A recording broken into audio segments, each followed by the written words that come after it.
नमस्कार दोस्तों, गोल स्टडी में एक बार फिर से आपका स्वागत है। पुरस्कार और सम्मान हमारे चल रहे थे, तो पुरस्कार और सम्मान को आगे बढ़ाते हैं, इस वीडियो में ख़त्म करने का प्रयास करते हैं। तो देखो, फटाफट ध्यान से देखना, दिमाग में आंख बंद करके रटने की भी क्या करना, साथ साथ कोशिश करना, क्योंकि अब अपने पास इतना समय नहीं है।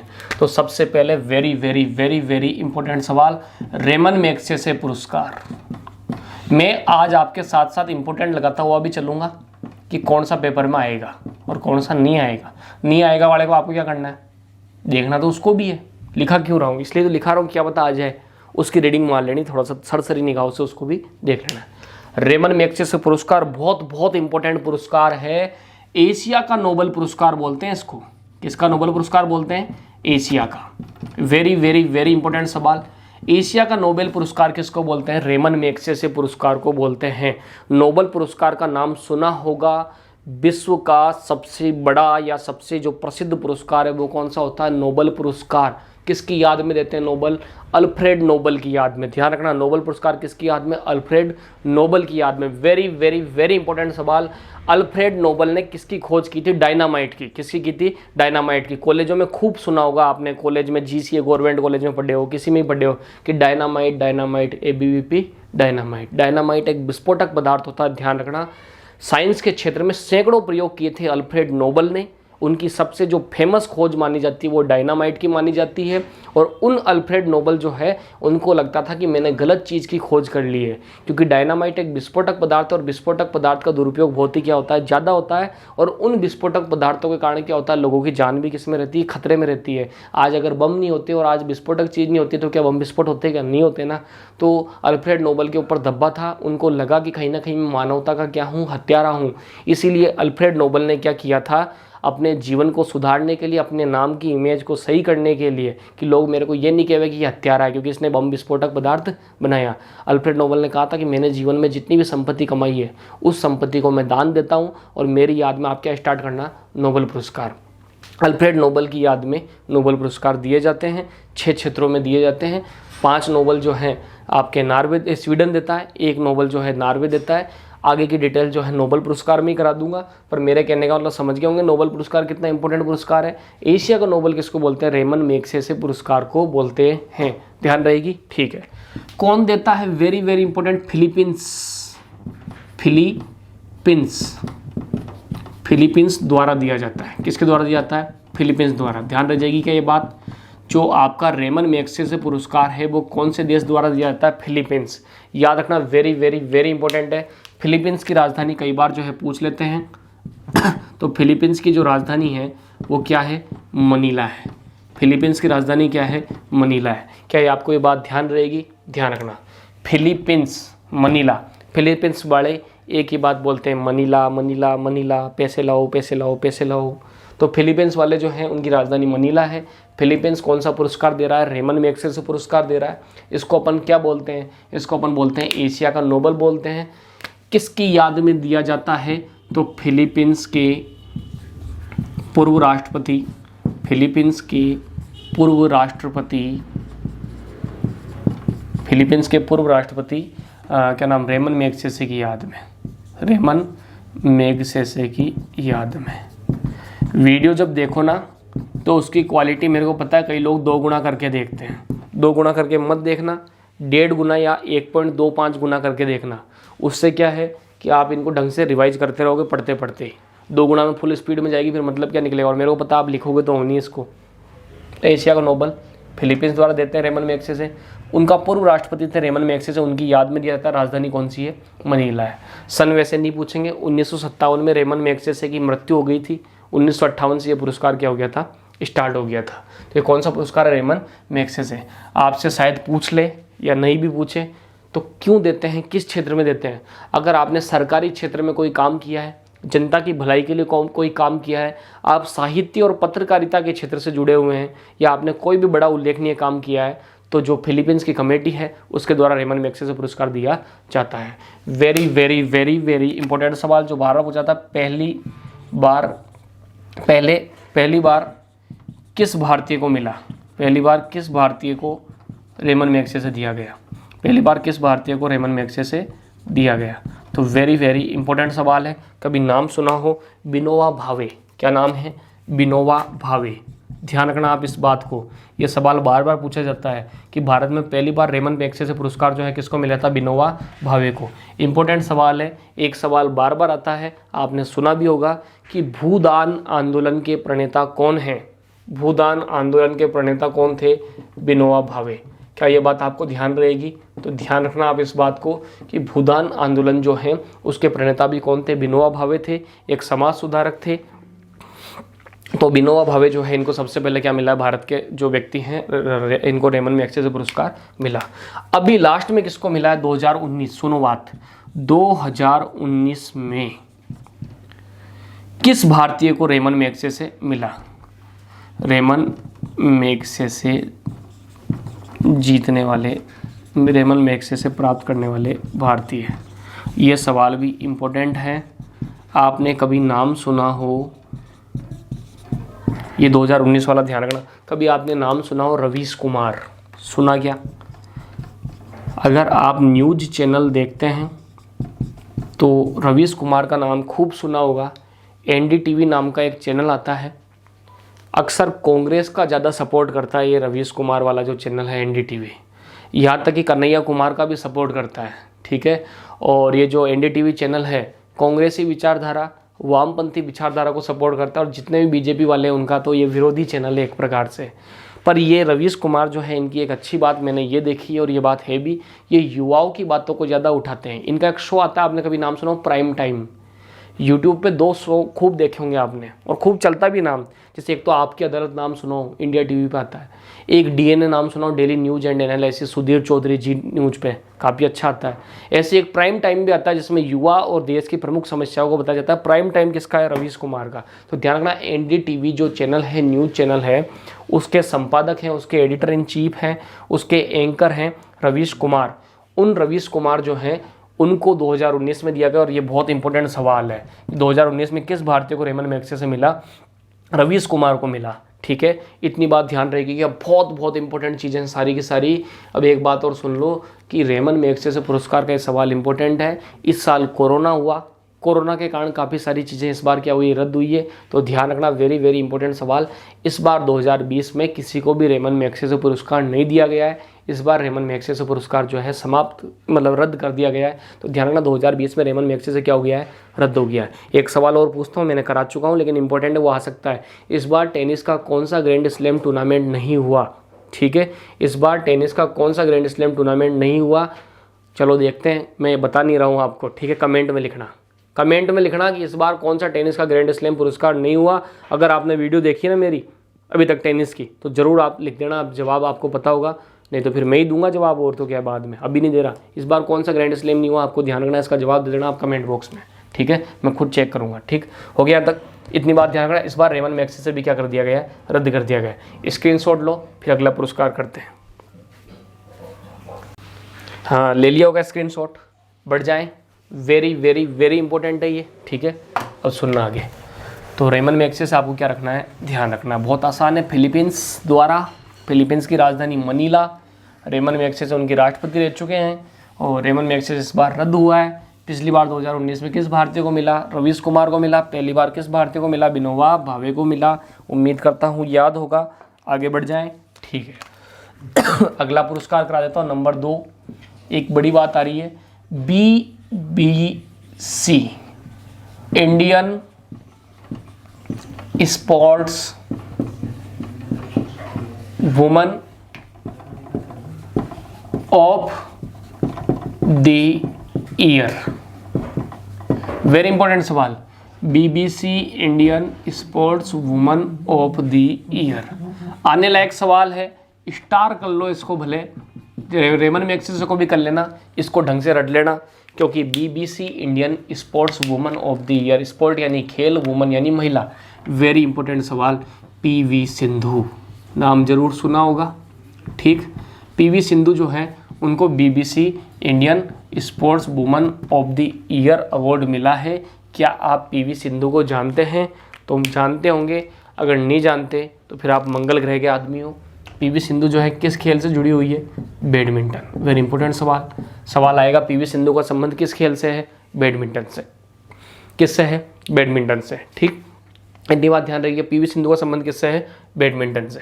ठीक, आगे बढ़ जाएं। अब सुनो, तो ये तो हो गई पीवी सिंधु की बात। पीवी सिंधु कहाँ से है? हैदराबाद से। ध्यान रखना थोड़ा सा, कहाँ की है? हैदराबाद की। क्या इतनी बात ध्यान रहेगी? ठीक है। अब सुनो, पीवी सिंधु को इस बार BBC Indian sports women of the year award दिया गया। कभी नाम सुना BBC? BBC very very important नाम है। ब्रिटिश नाम भी सुना होगा आपने, बीबीसी लंदन। इंदिरा गांधी की मौत, जो हमारी पूर्व प्रधानमंत्री रह चुकी है, भारत की पहली महिला प्रधानमंत्री, जिनको हम लौह महिला, आयरन लेडी, प्रियदर्शनी कहते हैं, ठीक है, उन इंदिरा गांधी की मौत का समाचार सबसे पहले बीबीसी ने दिया था। तो British broadcasting corporation, BBC London, radio पे नहीं आता था क्या बीबीसी का समाचार? British broadcasting corporation BBC London का है। तो बीबीसी द्वारा Indian sports women of the year award जो है किसको दिया गया? पीवी सिंधु को दिया गया। बैडमिंटन की प्रसिद्ध खिलाड़ी है, हैदराबाद की है ये। ठीक, और वेरी इंपॉर्टेंट सवाल, अब पीवी सिंधु की दो बात बता रहा हूँ आपको। 2016 में हुआ था रियो ओलंपिक। कौन सा ओलंपिक हुआ? Rio Olympic. आपको पता है हर 4 साल में ओलंपिक होते हैं। अब वेरी वेरी वेरी इंपॉर्टेंट सवाल, 2016 में ओलंपिक कहाँ हुए? रियो डी जेनेरियो, ब्राज़ील में। और अगला जो ओलंपिक है, वेरी इंपॉर्टेंट सवाल, 2020 में होना था जापान की राजधानी टोक्यो में। कहाँ पर? टोक्यो में। ध्यान रखना, जापान की राजधानी टोक्यो में इस साल होने वाला था क्या? ओलंपिक। लेकिन वेरी इंपॉर्टेंट सवाल, इस बार ओलंपिक को भी रद्द करके अगले साल भेज दिया गया। इस बार जो भी चीज़ रद्द हुई है आपको ध्यान रखनी है, 2021 में होगा अब ओलंपिक। अब कब होगा ओलंपिक? 2021 में। 20 में होना था लेकिन नहीं हुआ। 20 में कहाँ होना था? टोक्यो। कहाँ की राजधानी? जापान। ध्यान रखेगी कितनी बात। ठीक 2016 का रियो ओलंपिक भारत के लिए बहुत बड़ी बात। भारत को उम्मीद थी कि हम जीतेंगे गोल्ड और खूब सारे मेडल हम लेकर के आएंगे। वहाँ पर भारत ने लगभग 100 से ऊपर खिलाड़ी, लगभग 150 खिलाड़ियों का दल भेजा। उम्मीद थी कि इस बार तो भारत खूब सारी का जीतेगा, मेडल जीतेगा, गोल्ड मेडल भी जीतेगा। और वहाँ पर पुरुष खिलाड़ी भी बहुत भेजे गए। महिलाएं तो वैसे भी खेलों में इतनी ज़्यादा गई भी नहीं। ठीक, अब वहाँ पर क्या हुआ? पूरा ओलंपिक ख़त्म होने को आया, भारत की किस्मत देखो कितनी ख़राब। गए थे बहुत सारे मेडल जीतने, मेडल एक भी नहीं जीत पा रहे। भारत की साख को बहुत बड़ा धक्का लगा, इमेज अपनी बहुत ख़राब हो गई थी। उस टाइम पर एक लाइन याद आती है मेरे को, बहुत अच्छी लाइन है। क्या? कि बोए जाते हैं बेटे, बोए जाते हैं बेटे पर उगाती है बेटियाँ। बोए जाते हैं बेटे पर उगाती है बेटियाँ, भेजे जाते हैं हर जगह पर लड़के। किसी भी क्षेत्र हो, हर क्षेत्र में आज तक हमारा रूढ़िवादी समाज जो है पुरुषों को आगे भेजता है हर चीज़ में। हर क्षेत्र में पुरुषों का ही दबदबा रहा है। महिलाओं को शुरू से यह कह करके टोक दिया जाता है कि आप क्या हो? महिला हो, आपका कलेजा भी कमज़ोर है, आप में ना तो इतनी क्षमताएं हैं कि आप पुरुष प्रधान समाज के अंदर आगे जाके लीड कर सको, कुछ चीज़ कर सको। तो आज तक रिकॉर्ड भी रहा है, खेलों में भी महिलाओं को नहीं भेजा जाता था। ठीक है, तो बहुत बड़ी बात हुई रियो ओलंपिक के अंदर भारत ने 3 मेडल जीते। कितने मेडल जीते? 3 मेडल जीते। और तीनों के तीनों कौन लेके आई? महिला। देखो भारत का नाम भी ऊंचा किसने, भारत की लाज किसने रखी 2016 के रियो ओलंपिक में? महिलाओं ने रखी। ठीक है, तो एक कहावत भी चली थी। कहावत क्या? एक लाइन है कि बोए जाते हैं बेटे लेकिन उगाती है बेटियाँ, भेजे जाते हैं बेटे लेकिन मेडल लाती है बेटियाँ। तो रियो डी जेनेरियो के अंदर बहुत इंपॉर्टेंट थी घटना, पीवी सिंधु ने। ये इंपॉर्टेंट सवाल है, आज भी आने लायक है। पीवी सिंधु ने रियो ओलंपिक में बैडमिंटन की एकल स्पर्धा में सिल्वर जीता। कौन सा पदक जीता? सिल्वर। ध्यान रखना। और वेरी वेरी इंपॉर्टेंट सवाल, पहली भारतीय महिला खिलाड़ी, पहली भारतीय महिला बैडमिंटन खिलाड़ी, पहली भारतीय महिला बैडमिंटन खिलाड़ी कौन है? पहली भारतीय महिला बैडमिंटन खिलाड़ी जिन्होंने ओलंपिक में सिल्वर मेडल जीता। ये इतिहास में अमर हो चुका है ये रिकॉर्ड। पहली भारतीय महिला बैडमिंटन खिलाड़ी जिन्होंने ओलंपिक में सिल्वर जीता, कौन है? पीवी सिंधु। ध्यान रहेगीगा ये बात। तो ये इम्पोर्टेंट सवाल था और ये आपको ध्यान भी रखना है कि 2016 के रियो ओलंपिक में पीवी सिंधु ने जो है बैडमिंटन की एकल स्पर्धा में क्या जीता? रजत पदक जीता, सिल्वर जीता। और पहली भारतीय महिला बैडमिंटन खिलाड़ी है जिन्होंने ओलंपिक में क्या जीता है? सिल्वर जीता है। कौन है? पीवी सिंधु, बैडमिंटन खिलाड़ी है, हैदराबाद से आती हैं। British broadcasting corporation Indian sports women of the year जो अवार्ड इस साल दिया गया, उसके अंदर कौन जीती है? पीवी सिंधु ने अवार्ड जीता है। और एक और रिकॉर्ड पीवी सिंधु का मैं आपको बता देता हूँ। तो एक काम करो, इसका स्क्रीनशॉट लो, फिर आपको रिकॉर्ड बता देता हूँ। तो ले लो स्क्रीनशॉट, ले लिया होगा स्क्रीनशॉट, बढ़ जाए आगे। ठीक, तो सुनना अब।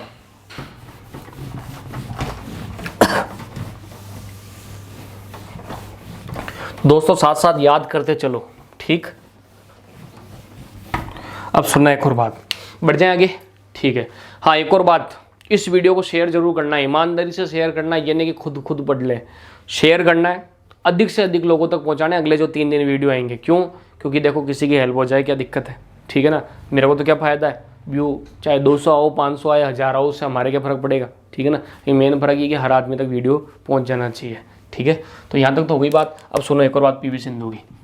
आपने देख भी लिया वो कितनी स्पीड में पढ़ा रहा हूँ आज वीडियो में, बिल्कुल ठीक। अटैकिंग, तो ऐसे अटैकिंग होकर पढ़ना है अपने को, आक्रामक शैली, पीवी सिंधु, ठीक है। इनका एक और रिकॉर्ड है, पिछले साल का रिकॉर्ड है 2019 का, ही बहुत इंपॉर्टेंट है। ऑफलाइन क्लासों में शायद कईयों को करवाया भी था, और जिनको याद नहीं वो देख भी लो। एक होता है BWF, ठीक।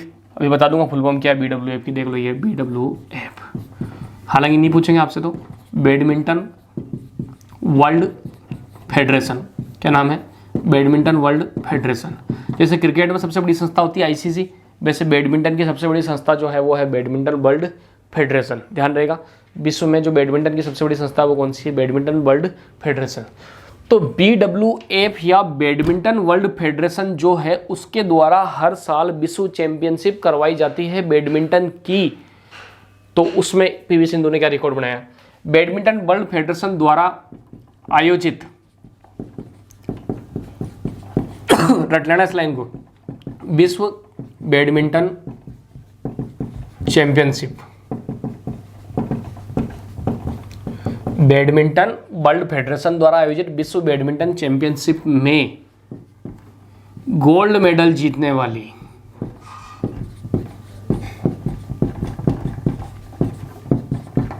पहली भारतीय खिलाड़ी।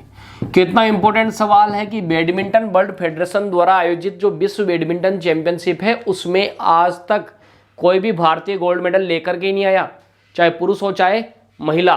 तो पहला खिलाड़ी बता दो बैडमिंटन वर्ल्ड फेडरेशन द्वारा आयोजित विश्व बैडमिंटन चैंपियनशिप में जिसने गोल्ड मेडल जीता हो, भारत का पहला आदमी भी यही है, औरत भी ये नहीं। सीधी बात है कि आदमी और औरत दोनों में एक ही आदमी जीत पाया अब तक, कौन है? PV Sindhu. Very very important record है, पिछले साल का रिकॉर्ड है, ठीक है। ध्यान देगी ये बात, बिल्कुल। कौन सा मेडल जीता? गोल्ड मेडल जीता, ठीक। अब एक और बात आती है, इनका एक और रिकॉर्ड बता देता हूँ साथ साथ। ये जो BWF है ना, बैडमिंटन वर्ल्ड फेडरेशन, इसमें पीवी सिंधु का क्या रिकॉर्ड है? 2014, 2015, 2016, 2017, 2018, 2019, ठीक है। इन 6 सालों में 5 बार मेडल लेके आई है, चाहे कांस्य लेके आई हो, चाहे सिल्वर लेके आई हो, एक बार गोल्ड ले आई, ठीक है ना। तो क्या गजब की कंसिस्टेंसी है, क्या गजब की इनकी लगातार तो वो है।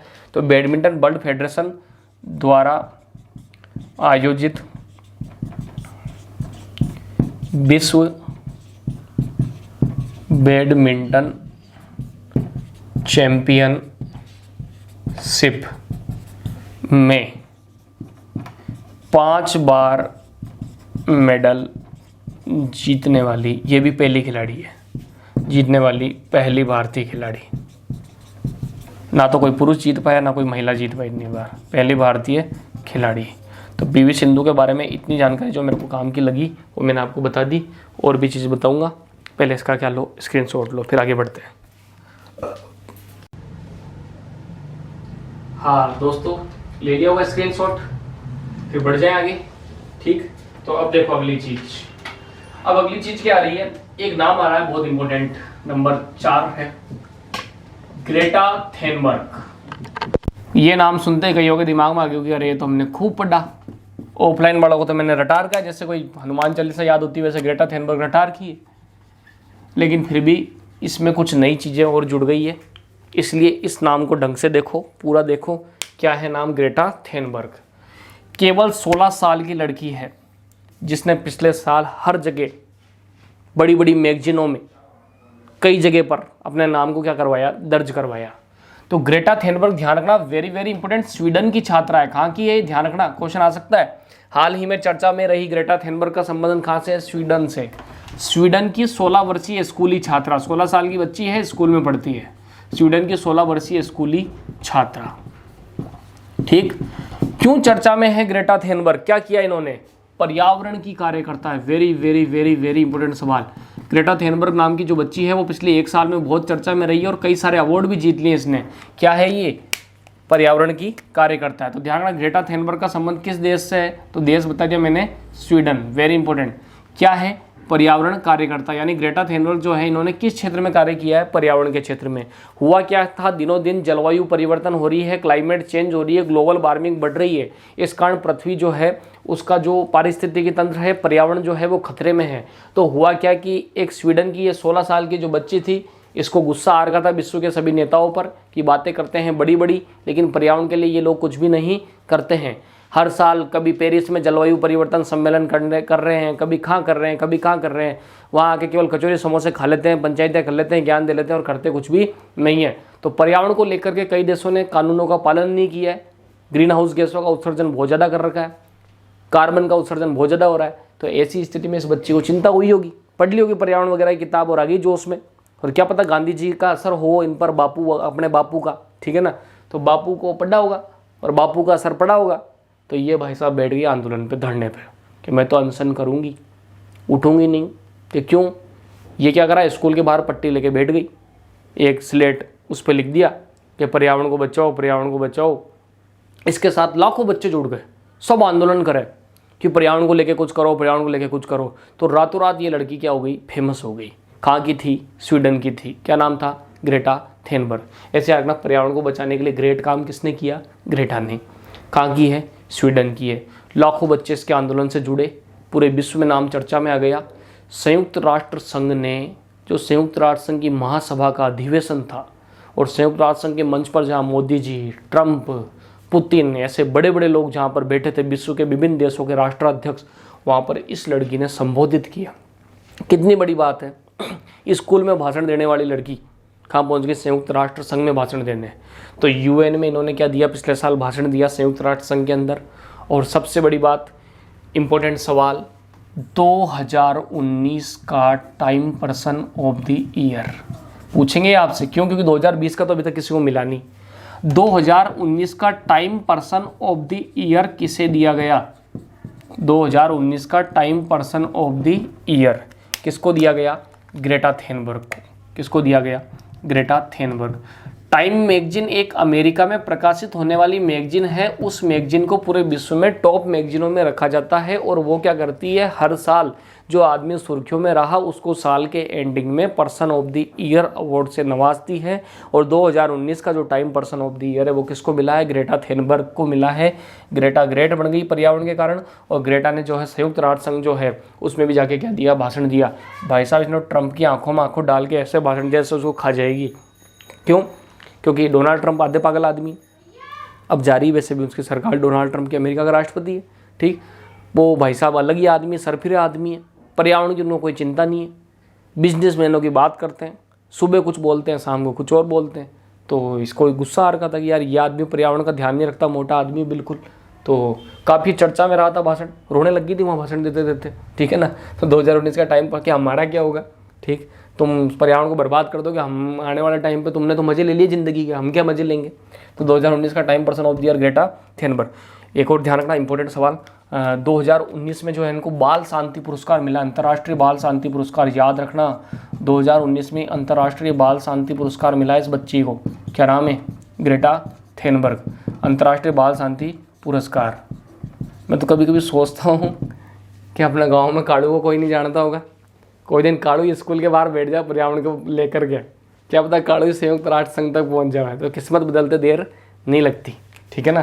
तो 2019 अंतर्राष्ट्रीय बाल शांति पुरस्कार भी किसको मिला, ग्रेटा थेनबर्ग को, ठीक।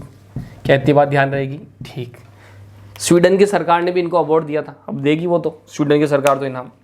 अब एक अभी हाल ही में 3-4 महीने पहले की बात है, 2020 में इसको क्या मिला, गुलबेंकियन पुरस्कार। कौन सा, गुलबेंकियन अवार्ड। तो कोई छोटा मोटा है, लेकिन थोड़ा सा ध्यान रख लेना, लड़की बड़ी है, नाम बड़ा है, 2020 में गुलबेंकियन पुरस्कार भी किसको मिला? ग्रेटा थेनबर्ग को। कहाँ की है? स्वीडन की है। पर्यावरण कार्यकर्ता है, स्कूली छात्रा है, time person of the year सम्मानित, अंतर्राष्ट्रीय बाल शांति पुरस्कार सम्मानित, गुलबेंकियन अवार्ड भी इनको मिला है। पर्यावरण के लिए बहुत प्रयास किए हैं, एक रोल मॉडल बन चुकी है पर्यावरण आंदोलनों के लिए। ठीक है, तो ये कौन है? ग्रेटा थेनबर्ग। क्या इतनी बात ध्यान रहेगी? ठीक है, तो ग्रेटा थेनबर्ग का आप क्या लो? स्क्रीनशॉट लो। फिर अपन आगे बढ़ते हैं। तो ले लिया स्क्रीनशॉट, स्क्रीनशॉट ले लिया होगा, और उसके बाद साथ साथ इस स्क्रीनशॉट को रट भी लेना बिल्कुल। ठीक है ना, तो इतनी बात क्या होगी अपनी? क्लियर होगी। बढ़ जाए आगे। ठीक है, तो ये ग्रेटा थेनबर्ग ध्यान रखना। अभी तक जितने पुरस्कार कराए ना इस वीडियो में सारे वेरी वेरी इंपॉर्टेंट चल रहे हैं।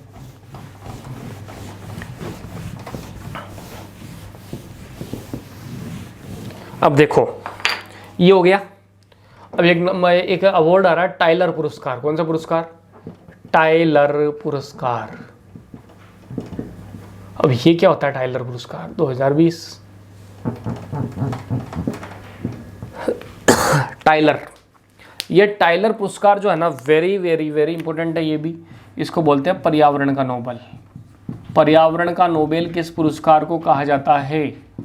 टाइलर पुरस्कार को। पर्यावरण का नोबेल किसको बोलते हैं? टाइलर पुरस्कार को। क्या इतनी बात ध्यान रहेगी? ठीक है, ये टाइलर पुरस्कार इस बार किसको मिला है? Pawan Sukhdev. Pawan Sukhdev, Grayson Daly. Grayson Daly. नाम कैसे याद करें? देखो एक चीज़ बता देता हूँ मैं, पूरा टाइम तो बर्बाद करना नहीं है आपका। नाम याद करा करो, दिमाग लगा के थोड़ा रट लिया करो स्टाइल से, ट्रिक बना के। देखो ट्रिक क्या होती है? ट्रिक अपना दिमाग खुद बनाता है हाथों हाथ। देखो टाइलर पुरस्कार किसका? पर्यावरण का क्या है? नोबेल। ठीक, अब सुनो, पवन सुखदेव और ग्रेसन डेली। आप पर्यावरण में जाओ, पर्यावरण क्या होता है? परि प्लस आवरण, हमारे चारों ओर का जो वातावरण है, एटमॉस्फेयर है, वो क्या है? पर्यावरण है। पार्क में जाके बैठ गए, पार्क में जाके बैठोगे मतलब पर्यावरण में बैठ गए। आप बाहर जाके बैठ गए घर के बढ़िया आराम से, हरियाली वाली जगह। ठीक, वहाँ कैसी पवन चलती है? अच्छी पवन चलती है। पर्यावरण में आप क्या करते हैं? अच्छी अच्छी पवन लेते हो। ठीक है ना, और पवन क्या लेनी चाहिए? डेली। तो पर्यावरण में अपने को डेली अच्छी क्या मिलती है? पवन। पर्यावरण में डेली अपने को क्या मिलती है? पवन। पवन यानी हवा। कितनी मस्त हवा मिलती है। देखो सुबह सुबह आप 6-7 बजे जल्दी उठ के 6 बजे आप जाना पार्क के अंदर, वहाँ आपको डेली एक अच्छी मतलब अच्छी क्या मिलेगी? पवन मिलेगी, हवा मिलेगी। तो पर्यावरण याद आ जाएगा, पर्यावरण, पवन, डेली। पवन डेली, डेली क्या लेनी चाहिए? अच्छी पवन लेनी चाहिए। अच्छी पवन कहाँ मिलती है? घर के अंदर थोड़ी मिलती है, पर्यावरण में मिलती है।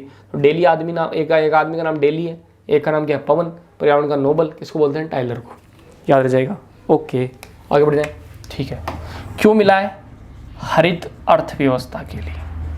हरित अर्थव्यवस्था के लिए मिला। हरित अर्थव्यवस्था के लिए कार्य किया किनने? इन्होंने। यह हरित अर्थव्यवस्था क्या होती है? Green economy.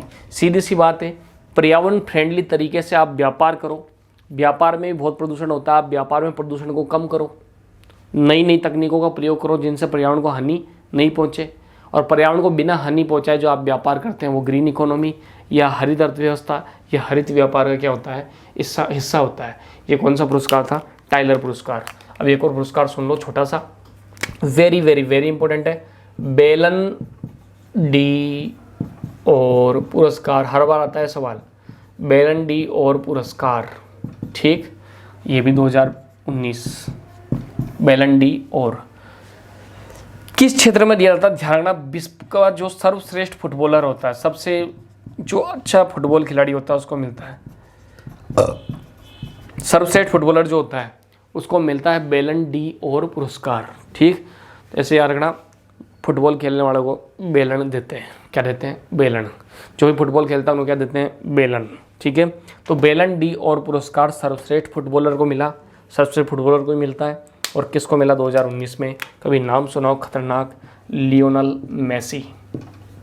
ठीक, Lionel Messi, very very important, Argentina का खिलाड़ी है। कई बार पूछा हुआ है लियोनल मेसी का संबंध किस खेल से है? फुटबॉल से। अर्जेंटीना के हैं, इनको कौन सा पुरस्कार मिला? बेलन डी और। ठीक है, कब का? 2019 का। ध्यान रखिएगा इतनी बात। ठीक है, तो बेलन मिला है किसको? लियोनल मेसी को। इसका स्क्रीनशॉट लो, फिर आगे बढ़ते हैं। हाँ तो दोस्तों बढ़ जाए आगे, ले लिया होगा स्क्रीनशॉट। अब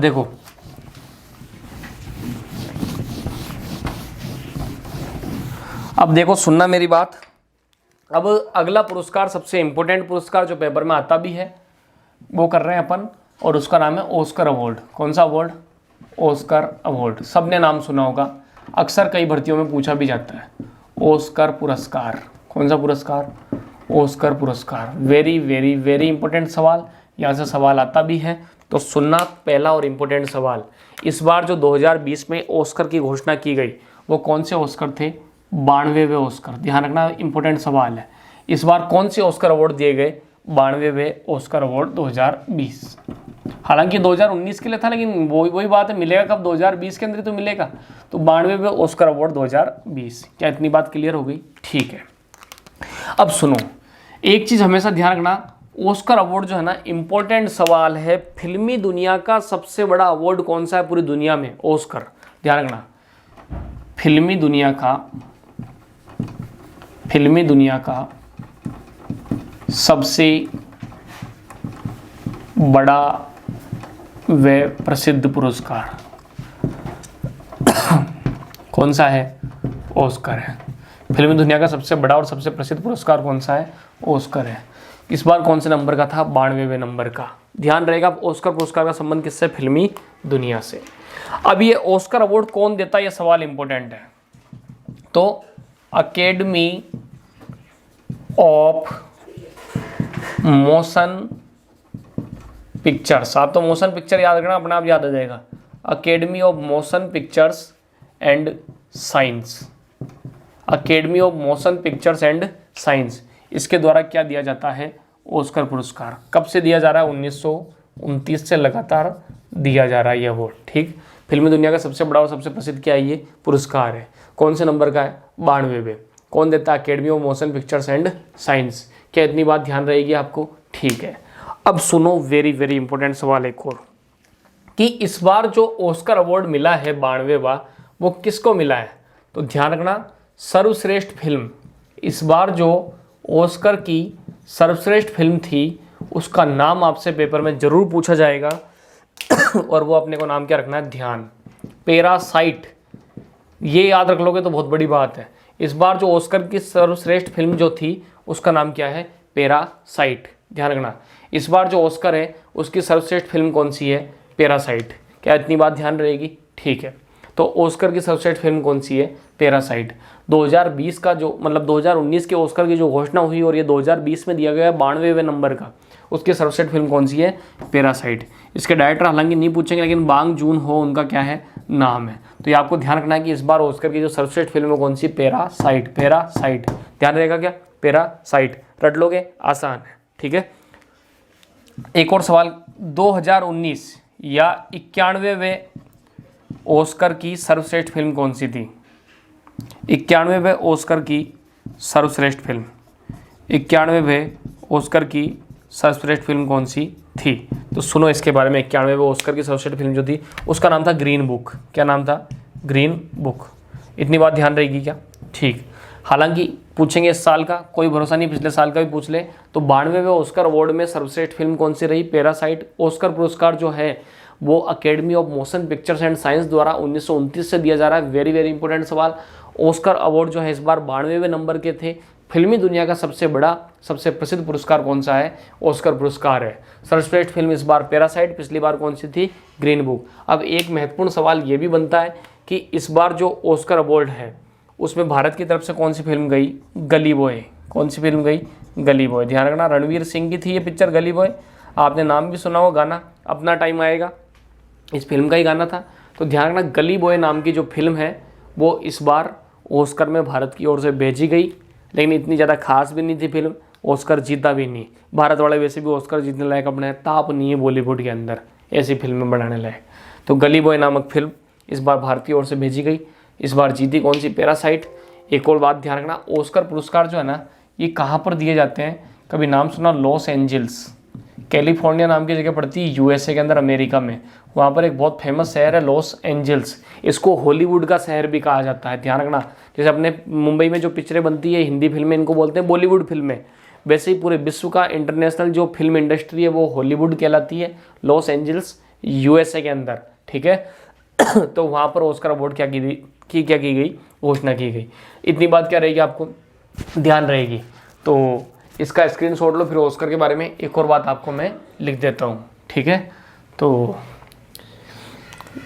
ले लिया होगा स्क्रीनशॉट, बढ़ जाए आगे, ठीक। तो अब सुनना, तो इतना याद रहेगा कि लॉस एंजल्स यूएसए में घोषणा 92वें नंबर के ऑस्कर अवार्ड थे। इस बार 1929 से दिए जा रहे हैं। Academy of motion pictures and science द्वारा सर्वश्रेष्ठ फिल्म इस बार पैरासाइट थी। पिछली बार ग्रीन बुक थी। भारत की ओर से इस बार कौन गई, ग्रीन बुक गई, सॉरी गली बॉय गई। क्या इतनी बात ध्यान रहेगी, ठीक है। अब सुनो, एक और चीज़ थोड़ी सी ध्यान रख लेना, जो इस बार अपना ऑस्कर अवार्ड है, ठीक है, इसमें एक सर्वश्रेष्ठ डॉक्यूमेंट्री फिल्म, सर्वश्रेष्ठ डॉक्यूमेंट्री जानते हो क्या, कोई छोटी सी फिल्म नहीं बनाते क्या 20-25 मिनट की, जिसका उद्देश्य कोई मैसेज देना होता है। तो इस बार जो सर्वश्रेष्ठ डॉक्यूमेंट्री फिल्म बनाई गई उसका नाम क्या था ऑस्कर में, अमेरिकन फैक्ट्री। क्या नाम था, अमेरिकन फैक्ट्री। इस बार जो डॉक्यूमेंट्री फिल्म बनाई गई, सर्वश्रेष्ठ डॉक्यूमेंट्री फिल्म ऑस्कर में किसको चुना गया, अमेरिकन फैक्ट्री को। क्या इतनी बात ध्यान रहेगी, ठीक है। एक इंपॉर्टेंट सवाल ध्यान रखना, पहली बार ऑस्कर जो है पैरासाइट पहली गैर अंग्रेजी फिल्म है, पहली बार पैरासाइट गैर अंग्रेजी फिल्म को मिला। पैरासाइट जो है पहली गैर अंग्रेजी फिल्म जिसने क्या जीता, ऑस्कर जीता, ऑस्कर जीता। हो गई ये बात, ठीक है। इतनी बात क्या रहेगी अपने को ध्यान रहेगी। तो ये ऑस्कर हो गया है आपका, ठीक है। ऑस्कर अवार्ड मैंने बता दिया इतनी सी देर में। तो एक और पुरस्कार अपना क्या हुआ, कवर हुआ। अब ऑस्कर के बाद अगला पुरस्कार जो मैं आपको बताने वाला हूँ इम्पोर्टेंट पुरस्कार है, उसका नाम है गोल्डन ग्लोब अवार्ड। कौन सा अवार्ड, गोल्डन ग्लोब अवार्ड। कौन सा अवार्ड, गोल्डन ग्लोब अवार्ड। कौन सा पुरस्कार है इस बार, गोल्डन ग्लोब अवार्ड। इम्पोर्टेंट है ये पुरस्कार भी, सवाल आएगा। गोल्डन ग्लोब अवार्ड जो है ऑस्कर के बाद, सुनना इम्पोर्टेंट, ऑस्कर के बाद फिल्मी दुनिया का, ऑस्कर के बाद फिल्मी दुनिया का दूसरा सबसे प्रतिष्ठित पुरस्कार। यानी आपसे पूछेंगे गोल्डन ग्लोब का संबंध किससे है, तो इस पुरस्कार का संबंध भी फिल्मी दुनिया से है। तो ऑस्कर के बाद फिल्मी दुनिया का दूसरा सबसे प्रतिष्ठित पुरस्कार कौन सा है, गोल्डन ग्लोब। ऑस्कर के बाद फिल्मी दुनिया का दूसरा सबसे प्रतिष्ठित पुरस्कार कौन सा है, गोल्डन ग्लोब पुरस्कार है, ठीक है। इतनी बात रहेगी क्या ध्यान, ठीक है।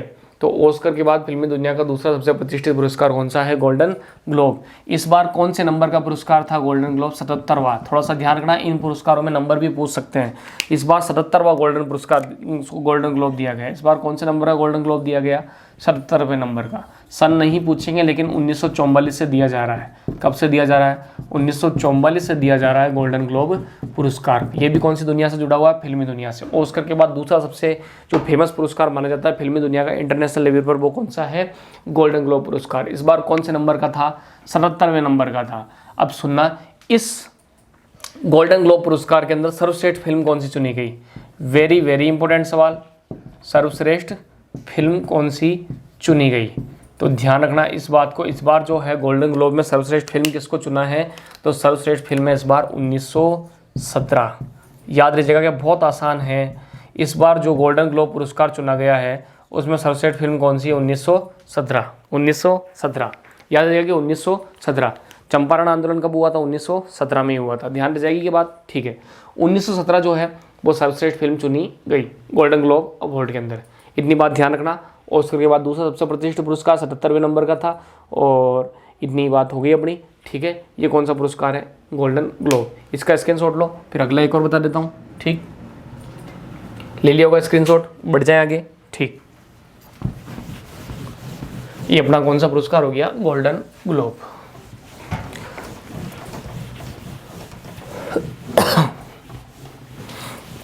अब इसके बाद एक और अवार्ड आ रहा है आपके, अब आ रहा है आपके बाफ्टा अवार्ड। कौन सा अवार्ड, बाफ्टा अवार्ड। ये भी इंपॉर्टेंट है, बाफ्टा अवार्ड। काम का है, फुल फॉर्म भी थोड़ी सी ध्यान रखना। ये बाफ्टा कौन है, इसका नाम है British academy of film and television arts. British academy of film and television arts किसका पूरा नाम है? बाफ्टा का। British academy of film and television arts किसका है? बाफ्टा का। यानी एक बात तो क्लियर हो गई, ये कहाँ से दिया जाता है? बाफ्टा अवार्ड ब्रिटेन के द्वारा होता है। ये किसके द्वारा? ब्रिटेन के द्वारा। यह भी ध्यान रखना इंपॉर्टेंट, यह भी फिल्मी दुनिया का प्रसिद्ध पुरस्कार है। यह भी फिल्मी दुनिया का प्रसिद्ध पुरस्कार, यानी आपसे पूछेंगे बाफ्टा पुरस्कार का संबंध किससे है? ये भी फिल्मी दुनिया का पुरस्कार है। किसका पुरस्कार है? फिल्मी दुनिया का। क्या इतनी बात ध्यान रहेगी? ठीक है, तो ध्यान रखना बाफ्टा पुरस्कार कौन सी दुनिया से जुड़ा हुआ है? फिल्मी दुनिया से। British academy of film and television arts. इस बार बाफ्टा पुरस्कार जो था, हालांकि नहीं पूछेंगे, शायद 44वें नंबर का था और इतना इंपॉर्टेंट भी नहीं है। सर्वश्रेष्ठ फिल्म जो है इस बार बाफ्टा पुरस्कार में किसको चुनी गई? तो इसमें भी आपको ध्यान रखना है 1917। कौन सा? 1917। फिल्म का नाम ही 1917 सैम मेंडेस की फिल्म है। ठीक है, 1917 नाम की जो फिल्म है उसी को इस बार जो है सर्वश्रेष्ठ क्या मिला है? बाफ्टा फिल्म पुरस्कार मिला है। अब देखो ये 3 सवाल डायरेक्ट 1 मिनट में याद हो जाएंगे। ऑस्कर इस बार किसको मिला है? इस बार जो ऑस्कर मिला है वो मिला है पैरासाइट को। किसको मिला है? पैरासाइट को। ठीक, इस बार जो आपका मिला है, क्या नाम है इसका? Golden globe. वो किसको मिला है? 1917 मूवी को मिला है। किसको मिला है? 1917 मूवी को मिला है। इसके अलावा अब जो आपके बाफ्टा पुरस्कार है, कौन सा पुरस्कार है? बाफ्टा पुरस्कार है। ये कौन सी मूवी को मिला है? ये भी 1917 नाम की मूवी को मिला है। तीनों पुरस्कारों का संबंध किस दुनिया से है? फिल्मी दुनिया से। ध्यान रखना, ये तीनों पुरस्कार जो इनका संबंध किससे है? फिल्मी दुनिया से। अब देखो एक और महत्वपूर्ण बात बता देता हूँ, इस बार ऑस्कर पुरस्कार का आयोजन अभी तक नहीं हुआ। इस बार ऑस्कर पुरस्कार जो है कोरोना के कारण उनको भी खिसका दिया है। अब शायद फरवरी 2021 के अंदर घोषणा होगी ऑस्कर पुरस्कारों की। इसका स्क्रीनशॉट लो, फिर आगे बढ़ते हैं। तो इतनी बातें आपको क्या रखनी है? ध्यान। तो ऑस्कर हो गया, बाफ्टा हो गया, गोल्डन ग्लोब भी हो गया। ठीक है, लगभग 8-9 पुरस्कार हो गए। और आगे बढ़ते हैं, इंपॉर्टेंट करते हैं। समय का सदुपयोग करना है, ज़्यादा टाइम बर्बाद करना नहीं है। देखते चलो, याद करते हुए चलो। 26वां क्रिस्टल अवार्ड, 26वां क्रिस्टल अवार्ड। ठीक, तो अब सुनो 26वें क्रिस्टल अवार्ड के बारे में। देखो आज तो शायद 3 तारीख है ना, आप इन वीडियो को डाउनलोड भी कर लेना।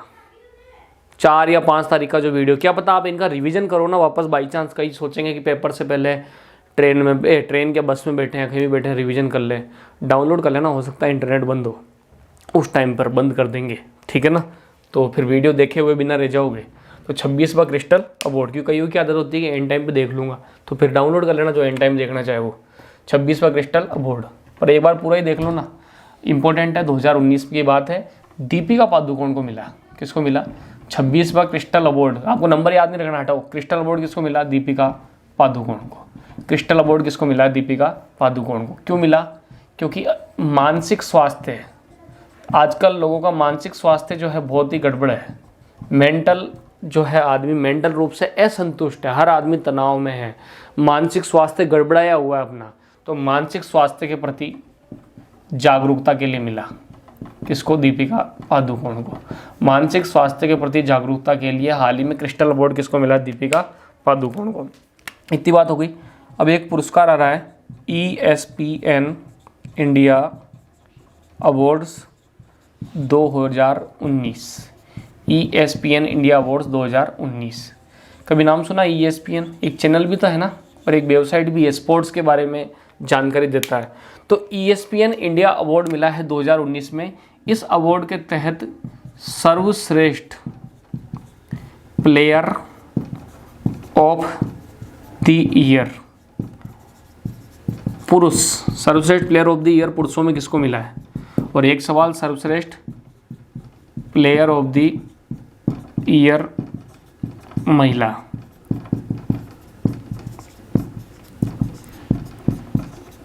तो सुनो, महिलाओं में तो भाई साहब आजकल PV सिंधु का ही सिक्का चल रहा है हर जगह। तो सर्वश्रेष्ठ player of the year ESPN India अवार्डों में किसको मिला है? PV सिंधु को मिला है। किसको मिला है? PV सिंधु को। और पुरुषों में किसको मिला? सौरभ चौधरी को। ये सौरभ चौधरी नाम बहुत इंपॉर्टेंट है। सौरभ चौधरी का संबंध किस खेल से है? निशानेबाजी से, ध्यान रखना। सौरभ चौधरी का संबंध किस खेल से? निशानेबाजी से। और पीवी सिंधु का संबंध किससे है? बैडमिंटन से। तो इतनी बात अपने को क्या रखनी है? ध्यान रखनी है। तो ये कौन सा बोर्ड है? ESPN India board. बहुत आसान है। ESPN इंडिया जो है किसको मिला है? इसमें बीच में देख लो, एस से सौरभ, पी से पीवी सिंधु, पी से पीवी सिंधु। पीवी सिंधु महिलाओं में मिला सर्वश्रेष्ठ प्लेयर, एस से सौरभ चौधरी। ठीक है, तो ESPN इंडिया बोर्ड मैंने आपको बता दिया। अब एक अवार्ड आ रहा है number 11, Asia game changer award 2019। Asia game changer award 2019 किसको मिला है? ठीक, तो सुनो, लॉकडाउन लगा था, अच्छे अच्छे लोगों को भोजन नसीब नहीं हुआ था, ज़रूरतमंद लोग जो हैं उनके खाने की बहुत बड़ी समस्या हो गई थी। तो ऐसी स्थिति में एशिया गेम चेंजर अवार्ड, यानी गेम को चेंज कर देने वाला एशिया में, तो एक थे व्यक्ति सैफ विकास खन्ना। क्या नाम था? सैफ विकास खन्ना। देखो नाम तो विकास खन्ना है, लेकिन सैफ इसलिए लगा रहा हूँ, जानते हो सैफ क्या होता है? जो खाना वगैरह का काम करते हैं ना, बनाने का, कुकिंग। कभी देखो यहाँ बढ़िया सफ़ेद कपड़ा लगाते हैं, ऊपर टोपी और लगाते हैं सफ़ेद सी, होटलों में काम करते हैं, सैफ बोलते हैं उनको। क्या बोलते हैं? सैफ। तो सैफ विकास खन्ना जो है, इनको एशिया गेम चेंजर अवार्ड 2019-20 दिया गया। क्यों दिया गया? क्योंकि अभी जो लॉकडाउन था, उस लॉकडाउन में इन्होंने ज़रूरतमंदों को खाना खिलाने का क्या किया था? काम किया था। बहुत आसान है। क्रिस्टल दीपिका को मिला है। क्रिस्टल किसको मिला है? दीपिका पादुकोण को। ESPN इंडिया अवार्ड, एस से सौरभ, पी से पीवी सिंधु। ठीक है, एशिया गेम चेंजर अवार्ड 2019 किसको मिला? सैफ विकास खन्ना को। उम्मीद करता हूँ ये भी याद हो रहा होगा। तो बढ़ जाएं आगे। तो बहुत आसान चीज़ें हैं। ग्रेटा थेनबर्ग को जानते होंगे। एक बार सोचो मन में, आंखें बंद करो। ठीक है, अब जब आप वीडियो को देख रहे हो तो आंखें बंद कर लेना। ठीक है, मैंने जानबूझ के लाइव वीडियो नहीं बना रहा हूँ। लाइव बनाता तो आपका टाइम ज़्यादा बर्बाद होता। ठीक है ना, तो आंखें बंद करो। अब याद करो, ग्रेटा। ग्रेटा ग्रेट बनी, क्यों बनी? बताओ, ग्रेटा ने किस क्षेत्र में काम किया? पर्यावरण के लिए। कहाँ की लड़की थी? स्वीडन की थी। Time person of the year 2019 किसको मिला है? ग्रेटा को मिला है। ठीक है, और गुलबेंकियन पुरस्कार किसको मिला? ग्रेटा को। 2019 का बाल शांति पुरस्कार किसको मिला है? ग्रेटा को मिला है। ध्यान रहेगा क्या ग्रेटा के बारे में? UN में उसने क्या दिया था? भाषण दिया था। ऑस्कर किसको मिला है? पैरासाइट को। बाफ्टा किसको मिला है? 1917 नाम की मूवी को। गोल्डन ग्लोब किसको मिला है? 1917 नाम की मूवी को। ठीक है, एक बार देखने के बाद एक एक लाइन की चीज़ें हैं कि वो इतना कोई लोड नहीं है। इस बार रेमन मैग्सेसे से किसको मिला? किसी को नहीं मिला, रद्द हो गया।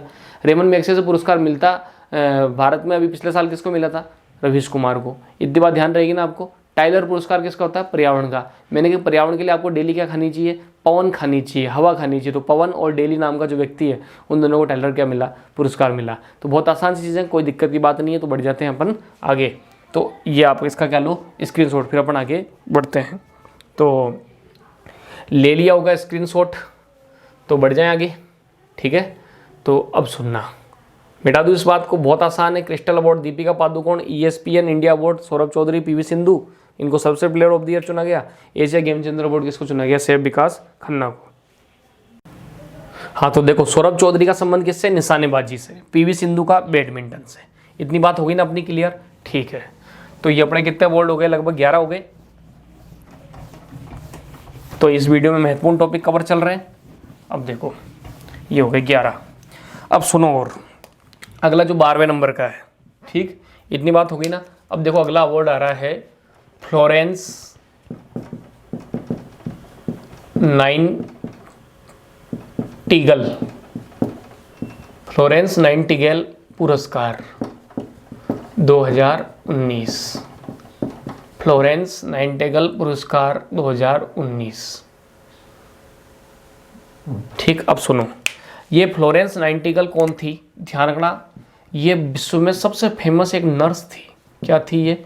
नर्स थी। ईसाई धर्म में वैसे भी लोगों की सेवा करना, मानवता की सेवा करना, बीमार लोगों को खाना खिलाना और बुजुर्गों की देखभाल करने पर विशेष बल दिया है। आप देख लो, जगह जगह आपको नर्स जितनी भी मिलेगी, ज़्यादातर आपको ईसाई नर्सें ज़्यादा मिलेगी। केरल में तो बहुत ज़्यादा है नर्स। ठीक है, और ईसाई जो है वैसे भी उनका मुख्य उद्देश्य होता है लोगों की सेवा करना और देखभाल करना। तो नर्स का ऑक्यूपेशन जो है, पेशा, वो उसको ज़्यादा अपनाते हैं। फ्लोरेंस नाइटिंगेल एक बहुत फेमस नर्स थी। आप भारत के बड़े बड़े जो नर्सिंग कॉलेज है या नर्सिंग की कोचिंग है, उनका नाम भी देखोगे तो उनका नाम ये होगा, Florence Nightingale coaching. Florence Nightingale एक बहुत फेमस नर्स थी। इन्होंने बीमार लोगों के लिए बहुत सहायता करी थी और इनको लेडी ऑफ द लैम्प भी कहा जाता है, lady with the lamp. Lady with the lamp का मतलब जानते हो, ये अंधेरे में उस टाइम लाइटें तो हुआ नहीं करती थी इतनी, अंधेरे में वो क्या नाम है, लैंप जला करके, लालटेन जला करके रात के टाइम अंधेरे में भी मरीजों की क्या करती थी, देखभाल करती थी। लेडी विद द लैम्प भी कहते हैं फ्लोरेंस नाइटिंगेल को। ये क्या थी, नर्स थी। इनकी याद में भारत सरकार जो है, सन नहीं पूछेंगे पर बताने के लिए पूरा बता रहा हूँ, 1973 से एक पुरस्कार देती आई है भारत सरकार, जिसका नाम है भारत सरकार द्वारा ना, भारत सरकार द्वारा हर साल फ्लोरेंस नाइटिंगेल पुरस्कार दिया जाता है उन नर्स की याद में, लेडी विद द लैम्प जिनको कहते थे फ्लोरेंस नाइटिंगेल को। 1973 से दिया जा रहा है ये पुरस्कार। इस बार जो है 36 नर्सों को मिला है। कितनी नर्सों को मिला है, 36 नर्सों को। अब कईयों का दिमाग खराब हो गया, कोई याद करेगा नाम, नहीं, एक का भी नाम नहीं पूछेंगे। कितनी नर्सों को मिला, 36 नर्सों को। बस थोड़ा सा इस पुरस्कार के बारे में बताना जरूरी था, क्योंकि साल भर के करवा रहा हूँ कवर, तो क्या पता गलती किस्मत फूटी हो अपनी। तो 36 नर्सों को क्या कराया, ये पुरस्कार मिला है। इतनी बात तो हो गई ना, ठीक। मैं देखो ये फर्जी जो पुरस्कार हैं, जो ज़्यादा इंपॉर्टेंट नहीं है, उनको भी करवा रहा हूँ अभी। क्यों करवा रहा हूँ बताऊँ, कारण ये कि आपके एक दिन में 2 पेपर हैं। कितने पेपर हैं, 2। 3 दिन में पेपर कितने होंगे, 6। तो 3 दिन में 6 पेपर होंगे, यानी 6 के 6 जो पेपर होंगे सारे के सारे अलग पेपर होंगे, सभी में अलग अलग सवाल आएंगे।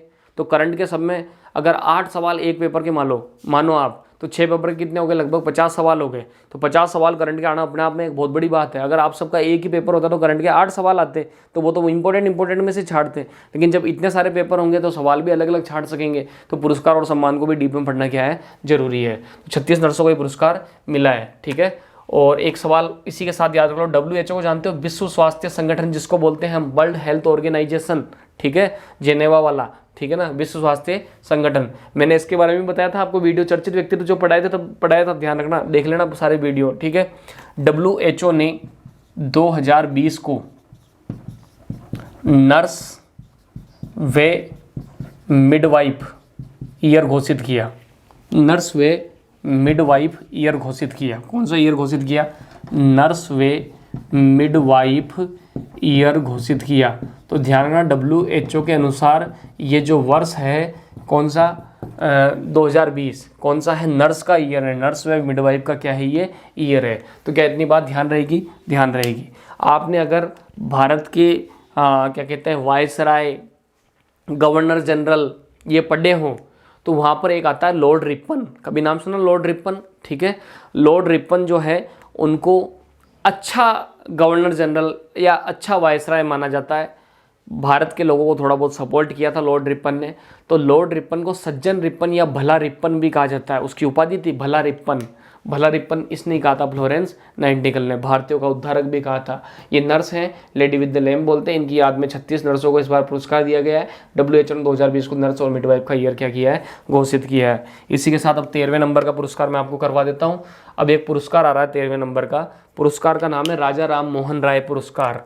कौन सा पुरस्कार, एक काम करते हैं, इसका स्क्रीनशॉट लो, फिर आपको ये पुरस्कार के साथ साथ जीके भी बता दूंगा। इस बोर्ड पे पूरा आएगा नहीं, तो एक साथ ले लो इसका स्क्रीनशॉट, बढ़ जाए आगे, ठीक है। अब देखो साथ साथ जीके भी चल रही है, एक प्रकार से समझ लो। अब एक पुरस्कार आ रहा है, कौन सा, राजा राम मोहन राय पुरस्कार। राजा राम मोहन राय पुरस्कार, ठीक है। ये पुरस्कार आओ या मत आओ, लेकिन इनसे जुड़ा हुआ एक सवाल जीके में आ ही जाता है राजा राम मोहन राय के बारे में। तो सुन लो मेरी पूरी बात, ठीक है। राजा राम मोहन राय पुरस्कार मैं आपको बता रहा हूँ। इस बार राजा राम मोहन राय पुरस्कार किसको मिला है, तो सुनना, अपने राजस्थान के एक आदमी हैं गुलाब कोठारी। कभी नाम सुना, डॉक्टर गुलाब कोठारी। राजस्थान पत्रिका जो अखबार आता है ना, उसके संपादक हैं। राजस्थान पत्रिका के संपादक कौन है, गुलाब कोठारी। जयपुर में राजस्थान पत्रिका जो हेडक्वार्टर है, वहाँ पर जो मुख्य संपादक है वो कौन है, गुलाब कोठारी।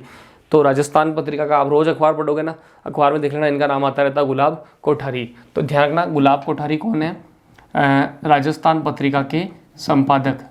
राजस्थान पत्रिका जो अखबार है उसके संपादक हैं, और उनको राजा राम मोहन राय क्या मिला है, पुरस्कार मिला है। अब मेरी एक और बात सुनो आप, ठीक है। बात क्या है, देखो, राजा राम मोहन राय के बारे में जानते हो क्या, जल्दी जल्दी सुनना, 5 मिनट में पूरी बात बता रहा हूँ। 19वीं शताब्दी के टाइम की बात है।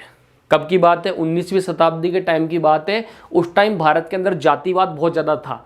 अंग्रेजों ने फूट डालो राज करो की नीति अपना रखी थी। संप्रदायवाद बढ़ चुका था। पाखंड हुआ करते थे, कर्मकांड हुआ करते थे, रूढ़िवादिता हुआ करती थी और नीची जात ऊंची जात करते थे लोग, छुआछूत बहुत ज़्यादा चला करती थी। तो ऐसी स्थिति में हिंदुओं को संगठित करने के लिए, हिंदू धर्म में सुधार करने के लिए उस टाइम पर सामाजिक और धार्मिक सुधार आंदोलन शुरू हुए थे। और उन सामाजिक और धार्मिक सुधार आंदोलनों में कभी आपने नाम सुना हो? यहाँ से सवाल पक्का आता है। अभी 3 दिन बाकी है, इंडिया हिस्ट्री खोलना, इंडिया हिस्ट्री के अंदर सामाजिक और धार्मिक सुधार आंदोलन पढ़ना, उसमें राजा राम मोहन राय के बारे में पढ़ना, स्वामी दयानंद सरस्वती के बारे में पढ़ना, स्वामी विवेकानंद के बारे में पढ़ना। इनमें से सवाल जरूर आता है कि ब्रह्म समाज की स्थापना किसने की, आर्य समाज की स्थापना किसने की, सुना होगा ना नाम, ठीक है। तो राजा राम मोहन राय के बारे में सुन लो पहले 2-3 लाइन। इनको भारतीय पुनर्जागरण का जनक कहते हैं। ये सवाल बहुत इंपॉर्टेंट सवाल है, कई भर्तियों में पूछा हुआ है। भारतीय पुनर्जागरण का जनक किसे कहा जाता है? राजा राम मोहन राय को कहा जाता है, ठीक है। आधुनिक भारत के जनक किसको माना जाता है? राजा राम मोहन राय को, आधुनिक भारत के जनक, ठीक। और ठीक, भारतीय राष्ट्रीय आंदोलन का जनक भी कहा जाता है इनको, भारतीय राष्ट्रीय आंदोलन का जनक, क्योंकि इन्होंने पुनर्जागरण के माध्यम से भारतीय लोगों को इकट्ठा किया था, भारतीय राष्ट्रीय आंदोलन के जनक, ठीक। इसके अलावा सुनो, राजा राम मोहन राय जो है ना, इनका वेरी वेरी वेरी इंपॉर्टेंट सवाल तो यही आएगा, क्या पता है तीनों नहीं आवे, ये आ सकता है एक तो, एक ही आएगा कि राजा राम मोहन राय जो इन्होंने कौन संप्रदाय की स्थापना की? वेरी वेरी वेरी इंपॉर्टेंट सवाल, ब्रह्म समाज की स्थापना की। ब्रह्म समाज के संस्थापक कौन है? राजा राम मोहन राय हैं। क्या इतनी बात ध्यान रहेगी क्या? ठीक है, ब्रह्म समाज की स्थापना किसने की? राजा राम मोहन राय ने, 1828 ईस्वी, ठीक है। 20 अगस्त 1828, 20 अगस्त 1828 को ब्रह्म समाज की क्या हुई थी? स्थापना हुई थी। ब्रह्म समाज की स्थापना किसने की है? राजा राम मोहन राय ने। याद रख लेना, स्थापना कब हुई? 20 अगस्त 1828। देखो याद रखने में कोई कठिनाई नहीं है। 20 और 8 कितने होते हैं? 28। 20 और 8 कितने होते हैं? 28। याद रखना, 20-8-28, 20-8-28 को स्थापना हुई ब्रह्म समाज की। किसने की? राजा राम मोहन राय ने। भारतीय पुनर्जागरण क्या बोलते हैं इनको? जनक बोलते हैं। आधुनिक भारत के भी जनक हैं ये, ठीक है। भारतीय राष्ट्रीय आंदोलन के भी क्या है? जनक। और अतीत और वर्तमान के बीच सेतु, बहुत सारी उपाधियां इनकी, ठीक है। कभी नाम सुनो, बंगाल, बंगाल जो है उसमें कलकत्ता के वहाँ पर एक शहर पड़ता था राधानगर, हुगली, हुगली जिले में राधानगर नाम की जगह पड़ती थी, वहाँ पर इनका जन्म हुआ था। और शुरू से ही जो है समाज सुधारक प्रवृत्ति के थे। नारी शिक्षा पर बल दिया, छुआछूत दूर करी, अंधविश्वास को दूर करने पर बल दिया, कर्म कांडों के विरोधी थे, सती प्रथा का विरोध किया, विधवा विवाह का विरोध किया, ठीक है। बहुत सारी कुरीतियाँ थी उनका, इन्होंने क्या किया? विरोध किया। तो ब्रह्म समाज के संस्थापक कौन थे? राजा राम मोहन राय थे। और देखो इनके बारे में, इन्होंने बहुत बहुत इंपॉर्टेंट, ध्यान रखना, इन्होंने 2 अखबार लिखे थे। एक अखबार का नाम है संवाद कौमुदी। ध्यान रखना, ये सवाल पूछा हुआ है, अगर आपका पेपर बहुत टफ आएगा तो ऐसा सवाल आ सकता है, बड़ी भर्तियों में तो पूछते हैं। संवाद कौमुदी नामक अखबार किसने लिखा? राजा राम मोहन राय ने। मिरात उल अखबार, ये भी किसने लिखा था? राजा राम मोहन राय। अब देख लो ना, इन्होंने साहित्य पर ध्यान दिया, राजस्थान पत्रिका वालों को मिला इस बार ये पुरस्कार। तो संवाद कौमुदी मिरात उल अखबार के लेखक कौन है? राजा राम मोहन राय। और एक बात और ध्यान रखना, इन्होंने कौन संप्रदाय की स्थापना की? ब्रह्म समाज के संस्थापक कौन है? राजा राम मोहन राय। इतनी बात ध्यान रहेगी क्या इनके बारे में? ठीक है, तो ये कौन है? राजा राम मोहन राय, ठीक। और बाकी आप हिस्ट्री में पढ़ते रहना, मैंने जो सवाल आने लायक थी वो चीज़ मैंने आपको बता दी। तो ये कौन है? हाँ, एक और बात सुनना, ध्यान रखना, ब्रिस्टल, ध्यान रखना, ब्रिस्टल कहाँ पड़ता है? इंग्लैंड में, लंदन के वहाँ पर इनकी क्या है? समाधि है। ब्रिस्टल इंग्लैंड में इनकी क्या है? समाधि, राजा राम मोहन राय की। और आपने राजस्थान जीके पढ़ी होगी, राजस्थान जीके में आपने नाम सुना होगा हरिकेली नाटक। कौन सा नाटक? हरिकेली। हरिकेली नाटक किसने लिखा था? बिग्रेराज चतुर्थ, नाम सुना होगा, बीसलदेव चौहान, उनके टाइम का एक नाटक है हरिकेली नाटक। कभी नाम सुना हो? 2.5 दिन का झोपड़ा।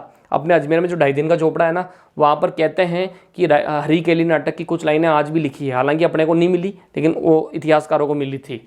और राजा राम मोहन राय की जो समाधि है ब्रिस्टल इंग्लैंड में, वहाँ पर भी हरिकेली नाटक की कुछ लाइनें लिखी हुई है। तो राजा राम मोहन राय के बारे में शॉर्टकट में ऊपर से बोल दिया। इन्होंने वेदांत कॉलेज की स्थापना की, इन्होंने आत्मीय सभा की भी स्थापना की थी, इन्होंने हिंदू कॉलेज की भी स्थापना की थी। अंग्रेजी शिक्षा के बहुत बड़े समर्थक थे, ठीक है, और काफ़ी हद तक अंग्रेजों को भी सपोर्ट करते थे। ये तो कहते थे कि अंग्रेज बढ़िया है, भारत में अंग्रेज आए हैं, भारत को सुधार देंगे ये, ठीक है। सामाजिक सुधारों को इन्होंने बहुत ज़्यादा बढ़ावा दिया। और सती प्रथा पर इन्होंने रोक का भी प्रयास किया। और आपको ध्यान हो तो लॉर्ड विलियम बेंटिक, कभी नाम सुना हो? लॉर्ड विलियम बेंटिक, इन्हीं के प्रयासों से लॉर्ड विलियम बेंटिक ने सती प्रथा पर क्या रोक लगाई? सती प्रथा पर क्या किया था? रोक लगाई थी। कन्यावध पर भी रोक लगाई थी, सती प्रथा पर रोक लगाई थी। आप ये चीज़ें जरूर पढ़ लेना, महिला बाल अपराध आपके सिलेबस में है, हो सकता है विलियम बेंटिक ने सती प्रथा पर रोक लगाई, सब ध्यान रखना। शारदा एक्ट कब आया? महिलाओं से जुड़ी हुई सारी चीज़ें आपको क्या होनी चाहिए? ध्यान होनी चाहिए। तो राजा राम मोहन राय पुरस्कार भी मैंने आपको बता दिया। इसका स्क्रीनशॉट लो, गुलाब कोठारी को मिला, राजस्थान पत्रिका। आगे बढ़ते हैं फिर। तो ध्यान रखिए इतनी बात, ठीक है। हाँ, एक और चीज़ ध्यान रख लो, आर्य समाज के संस्थापक कौन है? स्वामी दयानंद सरस्वती। चलो 2 सवाल और लिखा देता हूँ, इंपॉर्टेंट इंडिया जीके के।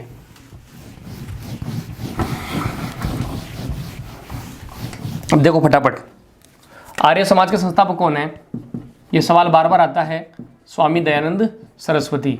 आर्य समाज के संस्थापक कौन है? स्वामी दयानंद सरस्वती। याद रखना इस सवाल को, स्वामी दयानंद सरस्वती। कौन समाज की स्थापना की? आर्य समाज की इन्होंने स्थापना की। कब की? 1875 के टाइम, कहते हैं मुंबई के यहाँ पर की थी, ठीक है। आर्य समाज जो है उसका इन्होंने कहा था वेदों की ओर लौटो। ये सवाल बार बार आता है, वेरी वेरी इंपॉर्टेंट। वेदों की ओर लौटो को नारा किसने दिया? स्वामी दयानंद सरस्वती ने दिया। वेदों की ओर लौटो का नारा किसने दिया? स्वामी दयानंद सरस्वती ने। कर्णवंतो विश्व आर्यम, ये सवाल भी इंपॉर्टेंट है। कर्णवंतो विश्व आर्यम किसने कहा था? स्वामी दयानंद सरस्वती ने बनाया था, दिया था नारा। और इन्होंने कहा भी था स्वयं श्रेष्ठ बनो और संसार को भी क्या बनाओ? श्रेष्ठ बनाओ। स्वामी दयानंद सरस्वती, ध्यान रखना, जोधपुर में जसवंत सिंह के दरबार में भी आए थे। बाद में इनकी मृत्यु कहाँ हुई थी? अजमेर में हुई थी, दीपावली के टाइम पर। वो नन्ही जान के बारे में पढ़ा होगा आपने, उसने इनको दूध में कांच पिला दिया था, बाद में इनकी क्या हो गई थी? मृत्यु। अपने अजमेर में MDS यूनिवर्सिटी भी तो है। तो आर्य समाज के बारे में बहुत ऊपर से बात करें, इतनी हो गई। स्वामी दयानंद सरस्वती 1875, वेदों की ओर लौटो, कर्णवंतो विश्व आर्यम में इनका क्या है? नारा है। और वैदिक संस्कृति पर इन्होंने क्या दिया था? बल दिया था। इसके अलावा एक अपने क्या नाम है? स्वामी विवेकानंद। इनके बारे में 2-3 सवाल ध्यान रख लेना। स्वामी विवेकानंद, ठीक है, सुनना। इनका मूल नाम पूछ लेते हैं। मूल नाम क्या था? नरेंद्र था। करा तो पुरस्कार ही रहा हूँ, ये टॉपिक पढ़ा नहीं रहा, मैं क्या पढ़ाऊँ आपको? हिस्ट्री। अभी तो करंट की वीडियो चल रही है। मूल नाम नरेंद्र, ठीक है, सुनना। स्वामी विवेकानंद जो है बंगाल के थे, कलकत्ता के थे, वहीं के थे। कहते हैं शिव जी के अवतार माने जाते हैं ये। बहुत चमत्कारी आदमी थे। इनके गुरु का नाम बार बार आता है पेपर के अंदर, ध्यान रखना, रामकृष्ण परमहंस। कौन से? रामकृष्ण परमहंस। क्या इतनी बात ध्यान रहेगी? एक वेरी वेरी इंपॉर्टेंट सवाल आएगा, रामकृष्ण मिशन की स्थापना किसने की? ये सवाल बार बार आता है। 1897 RS में भी आया था ये सवाल। रामकृष्ण मिशन की स्थापना किसने की? स्वामी विवेकानंद ने 1897 के अंदर, अपने गुरुओं की शिक्षा को बढ़ावा देने के लिए। इसके अलावा वेरी इंपॉर्टेंट, 1893 में शिकागो, 1893 में शिकागो धर्म सम्मेलन में भाग लिया। 1893 में शिकागो धर्म सम्मेलन, अमेरिका, विश्व की सबसे बड़ी मांस की मंडी मानी जाती है यहाँ पर शिकागो के अंदर। शिकागो अमेरिका में 1893 में इन्होंने विश्व धर्म सम्मेलन में भाग लिया। और भाई साहब वहाँ गए थे, इनको कोई नहीं जानता था, लेकिन जब इन्होंने भाषण दिया तो पूरा विश्व इनका फैन बन गया। इनकी लाइन भी थी, my dear American sisters and brothers, मेरे भाइयों और बहनों। इन्होंने बहुत अच्छा भाषण दिया था। लोगों को लगा कि वास्तव में इंडिया में भी इतने टैलेंटेड लोग होते हैं क्या, ठीक है। इन्होंने उस टाइम पे एक ही बात बोली थी कि मेरा धर्म जो है वो कोई परिचय का मोहताज नहीं है। अपने धर्म के बारे में बहुत कुछ बताया था, कभी चर्चा करेंगे, इंडियन हिस्ट्री कराऊंगा, एक बार पुलिस का पेपर हो जाए उसके बाद, ठीक है ना, आधुनिक भारत, ठीक, वीडियो के अंदर। शिकागो धर्म सम्मेलन, हाँ थोड़ा सा ध्यान रखना, 1902 के अंदर इनकी क्या हो गई थी? मृत्यु हो गई थी। जन्म हुआ था 1863 ईस्वी के अंदर, ठीक है। तो वो राजा राम मोहन राय पुरस्कार से बात शुरुआत हुई, मैंने यहाँ तक आपको बता दिया, ठीक है। एक वो एनी बेसेंट का नाम भी आता है, उन्होंने भी पुनर्जागरण में काम किया था। एनी बेसेंट के बारे में थोड़ा सा ध्यान रखना। 1917 में कांग्रेस के अध्यक्ष भी बनी थी शायद, और भारत की पहली महिला कांग्रेस की जो अध्यक्ष थी ना, वो एनी बेसेंट ही थी। बहुत प्रयास किया था, कभी नाम सुना? होम रूल लीग 1916, बाल गंगाधर तिलक और एनी बेसेंट ने चलाया था। और एनी बेसेंट की एक संस्था का भी नाम था। बाद में थियोसॉफिकल सोसाइटी भी क्या बन गई थी? सदस्य। तो अब मैं देखो आपको केवल 5 मिनट में मैंने पूरा धर्म सुधार आंदोलन के जो सवाल आ सकते थे वो भी बता दिए। अब आगे बढ़ जाएं, वापस पुरस्कार पे लौट रहा हूँ, इसका स्क्रीनशॉट ले लो। हाँ तो आगे बढ़े, ठीक।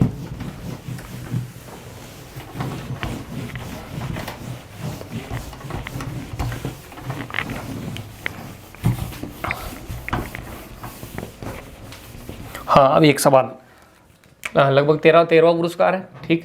केरल को अभी एक अवार्ड मिला है, ध्यान रखना इस बात को। केरल को हाल ही में एक अवार्ड मिला है। कौन सा अवार्ड है? गैर संचारी रोगों के लिए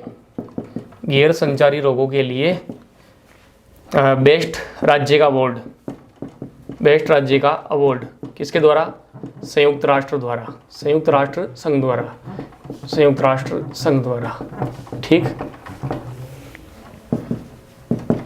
गैर संचारी रोग जानते हो, जो गैर संक्रामक रोग है, जो एक व्यक्ति से दूसरे व्यक्ति में नहीं फैलते, ऐसे रोगों को बोलते हैं गैर संचारी रोग। केरल जो है आपको पता है सबसे शिक्षित राज्य है, सबसे विकसित राज्यों में भी कह सकते हैं, सबसे अच्छा हेल्थ इंफ्रास्ट्रक्चर है केरल का। तो केरल को गैर संचारी रोगों के लिए भी राज्य जो है बेस्ट राज्य का अवार्ड क्या दिया है, संयुक्त राष्ट्र संघ की तरफ से मिला है। अब 14वें नंबर का आ रहा है अगला अवार्ड, अपन कर लेते हैं। फ्लोरेंस नाइटिंगेल बता दिया आपको मैंने अभी 26वां क्रिस्टल अवार्ड भी बता दिया, राजा राम मोहन राय पुरस्कार भी अपन ने कर लिया।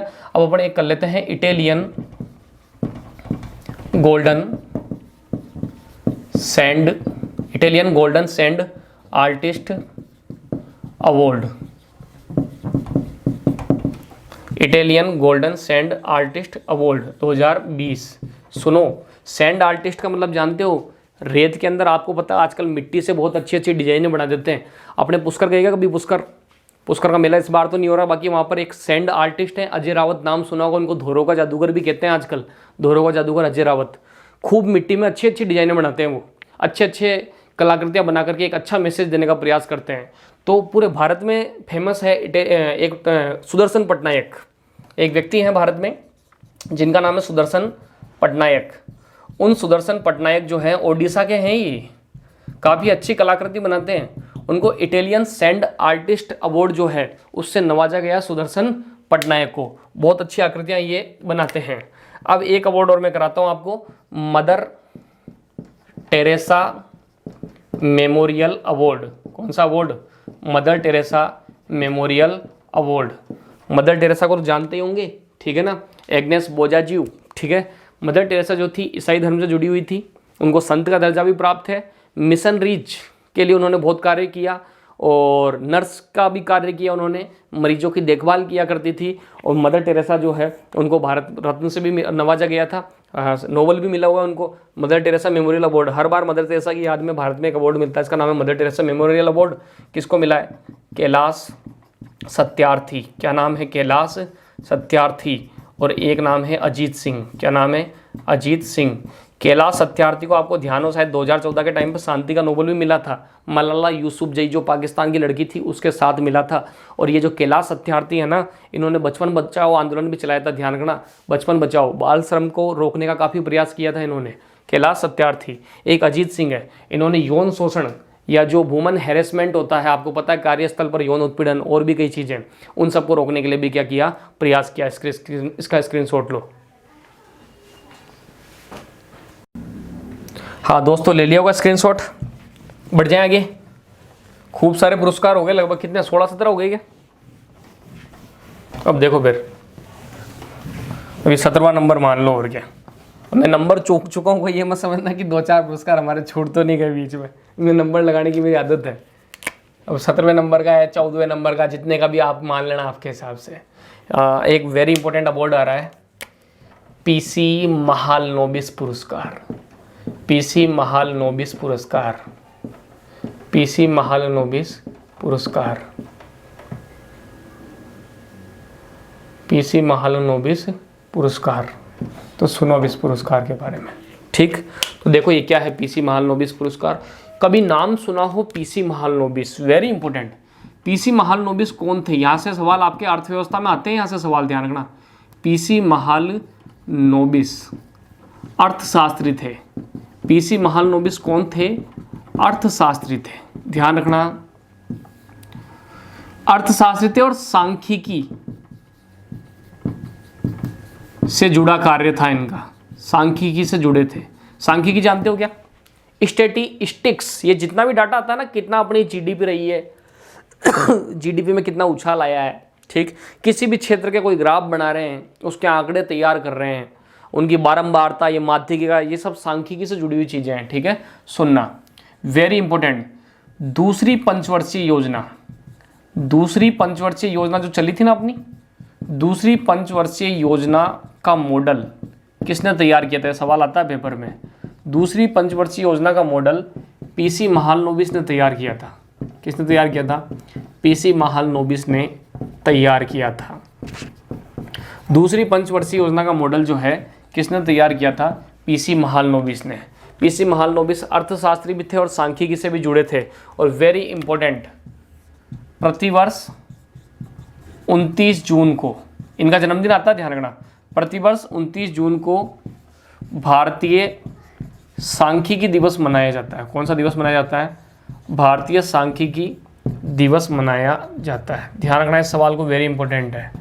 29 जून को कौन सा दिवस आता है? सांख्यिकी दिवस। दूसरी पंचवर्षीय योजना किसने तैयार की? पीसी महालनोबिस। सांख्यिकी और अर्थशास्त्र से ये क्या थे? जुड़े हुए थे। इतनी बात आपको क्या रखनी है? ध्यान रखनी है। अब सुनो, ये पीसी महालनोबिस पुरस्कार किसको मिला है? बताना तो मेरे को ये था 2020। हाँ, ये सवाल थोड़ा इंपॉर्टेंट भी है। प्रथम बार ये पुरस्कार मिला है, प्रथम बार ये पुरस्कार मिला है, मतलब इससे पहले नहीं मिलता था, इसी साल स्टार्ट हुआ है। तो 2020 में ही पहली बार मिला है ये पुरस्कार। ये किसको मिला है? सी रंगराजन को। वेरी इंपॉर्टेंट है। आरबीआई जो है ना, रिजर्व बैंक ऑफ इंडिया हमारा, उसके गवर्नर रह चुके हैं ये। कौन? सी रंगराजन। आपने नोटों पे भी देखा होगा, मैं धारक को 10 रुपये अदा करने का वचन देता हूँ, नीचे साइन लिखा होता है गवर्नर का। सी रंगराजन को मिला है। तो पहली बार पीसी महालनोबिस पुरस्कार किसको मिला है? सी रंगराजन को मिला है। कस्तूरी रंगराजन या सी रंगराजन जो थे वो कौन थे? भारत के पूर्व गवर्नर जनरल भी रह चुके हैं रिजर्व बैंक ऑफ इंडिया के। और पीसी महालनोबिस कौन थे? उनकी याद में इस बार पहली बार ये पुरस्कार दिया गया है। सांख्यिकी दिवस उनकी याद में मनाया जाता है 29 जून को। और अर्थशास्त्र और सांख्यिकी से भी वो क्या थे? जुड़े हुए थे। इसका स्क्रीनशॉट लो, फिर आगे बढ़ते हैं। ले लिया होगा स्क्रीनशॉट, बढ़ जाएंगे। ठीक,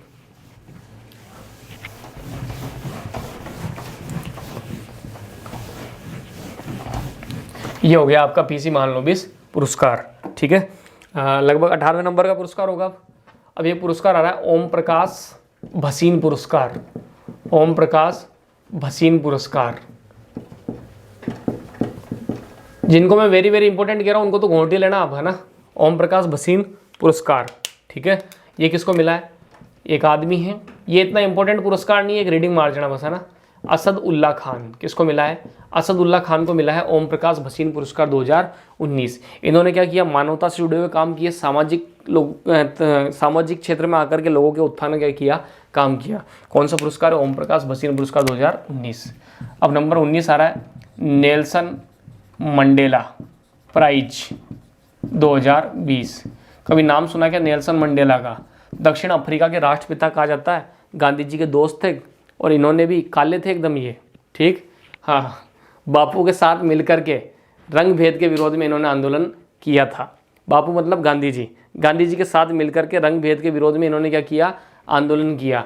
और अफ्रीका में जो है रंग भेद और नस्ल भेद की नीति का इन्होंने क्या किया था? विरोध किया था। अफ्रीका का राष्ट्रपिता भी कह देते हैं, बहुत फेमस आदमी थे। कौन? Nelson Mandela. तो नेल्सन मंडेला जो हैं, ठीक है, ये पुरस्कार जुलाई 2020 में किसको मिला है? नेल्सन मंडेला की याद में मोरी साना, ठीक है। आप तो मारी साना याद रख लो, मारी साना कायेट वे